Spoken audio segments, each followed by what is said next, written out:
Maintenant, nous allons vous présenter le paysage qui nous entoure, celui de Châteauneuf-sur-Charente.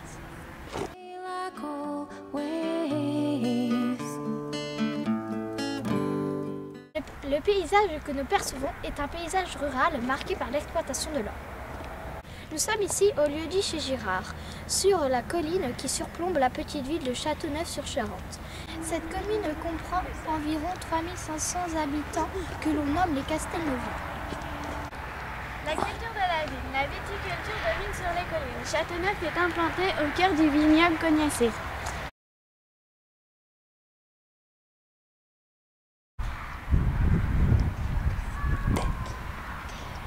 Dès le XVIIe siècle, les Charentais brûlent leur vin pour en faire une eau-de-vie, jusqu'alors exploitée par les Anglais et donnant le brandy. Elle est expédiée par la Charente sur des gabarres, bateaux à fond plat,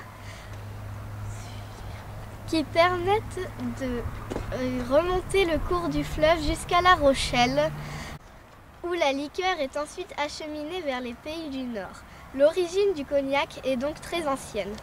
Aujourd'hui, l'activité économique du pays repose essentiellement sur la vente et la fabrication du cognac et du pinot qui ont donné naissance à d'autres activités telles que le cartonnage, le capsulage et la tonnerie. La viticulture reste une activité importante dans la région de Châteauneuf, puisque l'on comptait 73 agriculteurs exploitants en 2009 contre 53 10 ans plus tôt.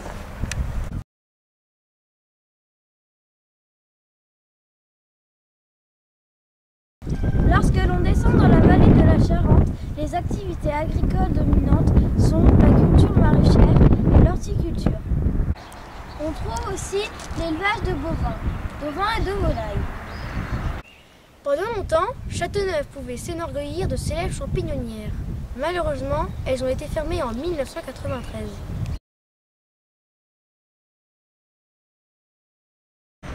Châteauneuf est donc une ville de terroir sans prétention où un petit tissu industriel s'est développé. Il reste des entreprises de moteurs électriques comme Bertrand Codico, de semences et d'engrais biologiques.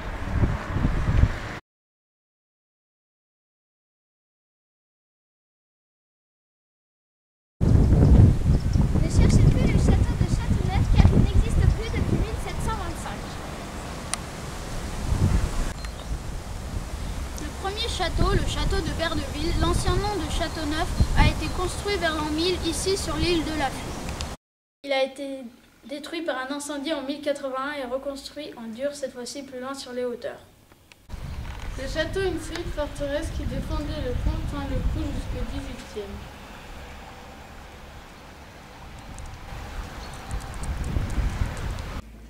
Petit à petit, il est tombé en ruine et ses reliefs ont servi à construire les maisons voisines.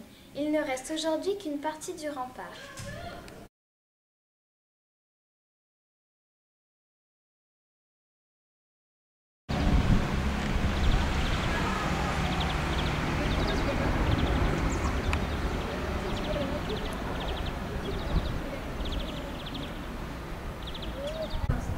L'église Saint-Pierre de Châteauneuf est un joyau de l'art roman en Poitou-Charentes.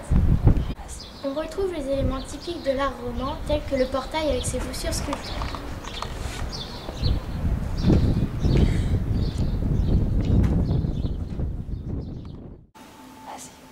Cette colonne comporte une cagoule sculptée, l'escargot en patois charentais, animal emblématique de la Charente.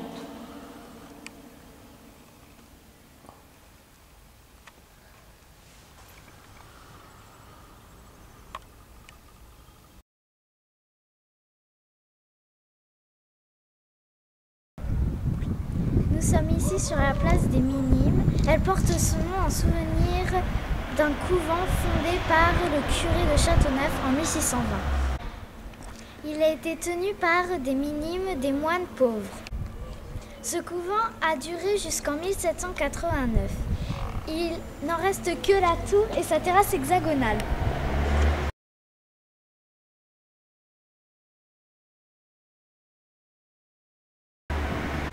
Nous sommes ici au centre de la ville. Le bâtiment situé derrière moi est l'hôtel de ville, la mairie. Il s'agissait autrefois d'un tribunal de paix et d'une prison.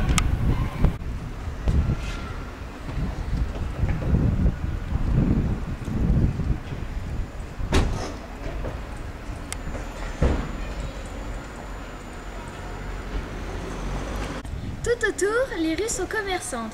On peut apercevoir un marchand de chaussures, un restaurant, une librairie papeterie. Les maisons sont anciennes et les étages servent de logement. Vous remarquerez que les commerces sont fermés car nous sommes lundi et que le lundi est le jour de repos des commerçants.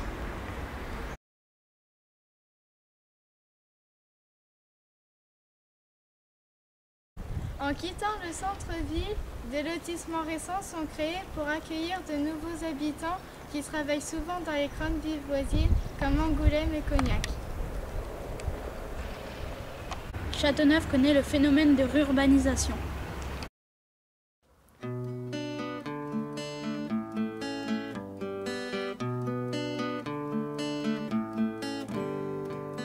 Yesterday